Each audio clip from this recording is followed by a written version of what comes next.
안녕하세요. 스탠다드 치과 연재웅 원장입니다. 오늘 이야기할 주제는요, 상악동 거상술인데요.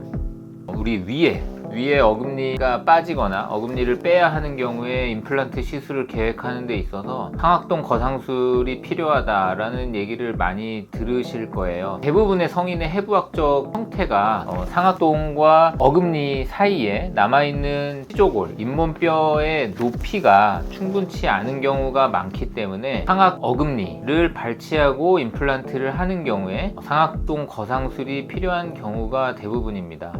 상악동이 뭐냐? 상악동이라고 한다면 머리 안에 이렇게 빈 공간들이 군데군데 있는데요. 이 광대뼈 안쪽에 위턱의 어금니 위쪽으로 코 옆으로 해서 양쪽에 빈 사이너스가 있게 됩니다. 그 부분을 상악동이라고 하고요. 그래서 치과에서는 이 상악동 공간을 이용을 해서 상악동을 밑에서 위로 살짝 들어 올려서 거기서 만들어낸 공간으로 치조골 이식술, 인공뼈를 상악동을 들어 올려서 만들어 놓은 공간으로 인공뼈를 이식을 해서 부족한 잇몸뼈를 더 만들어내게 되고요. 그 부위에 임플란트 시술을 할 수 있습니다. 그 상악동 거상술을 꼭 해야 하느냐라고 이제 지금 얘기만 들으면 이름도 그렇고 뼈 안에 있는 공기주머니를 들어 올려서 잇몸뼈 이식을 한다 이런 얘기를 설명을 드리면 대부분 이제 좀 무서워하시고 걱정을 많이 하시는데요. 상악동 거상술을 하지 않고 임플란트 시술을 할 방법은 없는 것인가 라고 한다면 경우에 따라 다를 수 있습니다. 최근에는 짧은 임플란트를 많이 사용하고 있는데요. 남아있는 잇몸뼈의 양이 짧은 임플란트를 이용해서 어느 정도 시술이 가능한 상황이다 라고 한다면 상악동 거상술을 하지 않고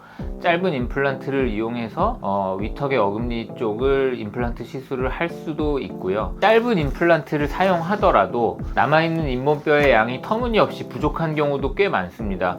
해부학적 형태가 그렇게 원래 그런 분들도 계시고, 또 우리가 치아를 발치하게 되면 치아를 지탱하고 있던 치조골, 잇몸뼈가 점점 흡수가 되게 되는데, 특히 위턱의 어금니뼈 부위 같은 경우에는 치조골도 이제 흡수가 되죠. 그러니까 치조골이 흡수되는 방향은 아래턱은 밑으로 내려갈 거고 위턱은 위로 올라가고, 또 근데 이가 빠지고 나면 상악동의 바닥도 점점 밑으로 내려오게 됩니다. 그래서 잇몸뼈는 위로 올라가고 상악동의 바닥은 내려오고 해서 남아있는 잇몸뼈의 양이 점점 줄어들게 되는데, 이게 아주 막 종이장처럼 얇게 남아있는 분들도 꽤 많아요. 이런 경우에는 상악동 거상술이나 치조골 이식술을 통하지 않고 임플란트 시술을 하는 것이 불가능한 경우도 꽤 많이 있습니다.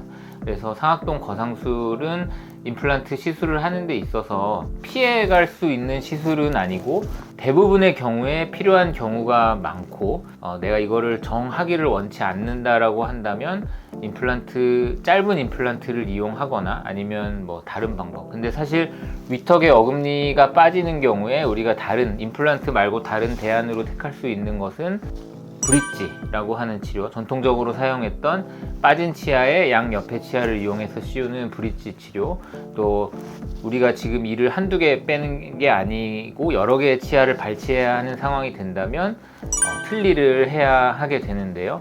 틀니를 하는 것보다는 임플란트가 시술 이후에 씹는 기능이나 이런 부분에서 훨씬 좋기 때문에 보통 저 같은 경우에는 상악동 거상술과 치조골 이식술을 통해서 임플란트 시술을 하는 것을 권해드리고 있습니다.